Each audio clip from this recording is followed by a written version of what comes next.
জলপাইগুড়ি দমকল বিভাগের উদ্যোগে শহরের জয়ন্তীপাড়া এলাকায় অগ্নি নির্বাপক বিষয়ে সচেতনতার প্রচার করা হয়। এদিন হাতে কলমে এলাকার মানুষদের অগ্নি প্রতিরোধের বিভিন্ন বিষয় তুলে ধরে দমকল বিভাগ। এদিনের এই মহড়ায় উপস্থিত ছিলেন জলপাইগুড়ি দমকল বিভাগের ওসি গোবিন্দ রায়, 12 নম্বর ওয়ার্ডের কাউন্সিলর মনীন্দ্রনাথ বর্মন সহ দমকল বিভাগের অন্যান্য কর্মী এবং এলাকার মানুষেরা। যদি কখনো গ্যাসে আগুন লেগে যায় তাহলে কিভাবে তা নেভানো যায় সে বিষয়ে আলোচনা করেন গোবিন্দবাবু। হঠাৎ আগুন লাগলে কি কি করণীয় সে সমস্ত বিষয়েও বিস্তারিত বলেন তিনি।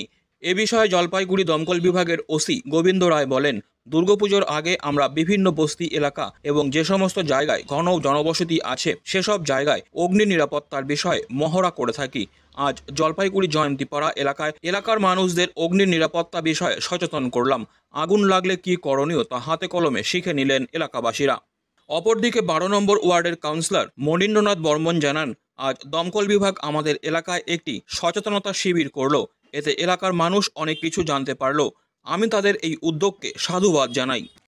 আমরা আজকে যে আমাদের লাগাতার অ্যাওয়ারনেস প্রোগ্রামগুলো চলছে, বিশেষ করে স্লাম এরিয়াতে এই পুজোর আগে যত স্লাম এরিয়া বা বস্তি এরিয়া আছে এবং কনজাস্টেড এরিয়া যেগুলো আছে, আমরা সেই সমস্ত জায়গায় আমরা ফায়ার অ্যাওয়ারনেস প্রোগ্রামগুলো করে আসছি লাগাতার।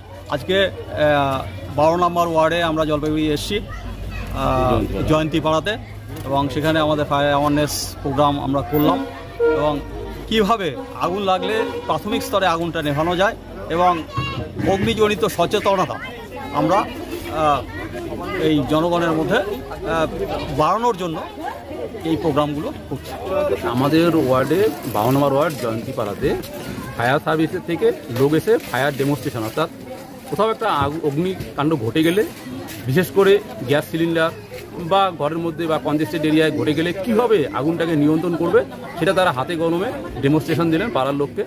জয়ন্তীপাড়া খুব ঘনবসতি এলাকায় ডেমনস্ট্রেশন দিলেন, খুব সুন্দরভাবে পাবলিক দেখলেন। আশা করি এতে উপকৃত হবে এবং আমি আশা করব ফায়ার সার্ভিস জন্য বিশেষ করে শহর বা গ্রাম যে কোনো ঘনবসতি এলাকায় এই ডেমনস্ট্রেশনগুলো দিক এবং পাবলিক উপকৃত হোক, এটাই আশা করছি।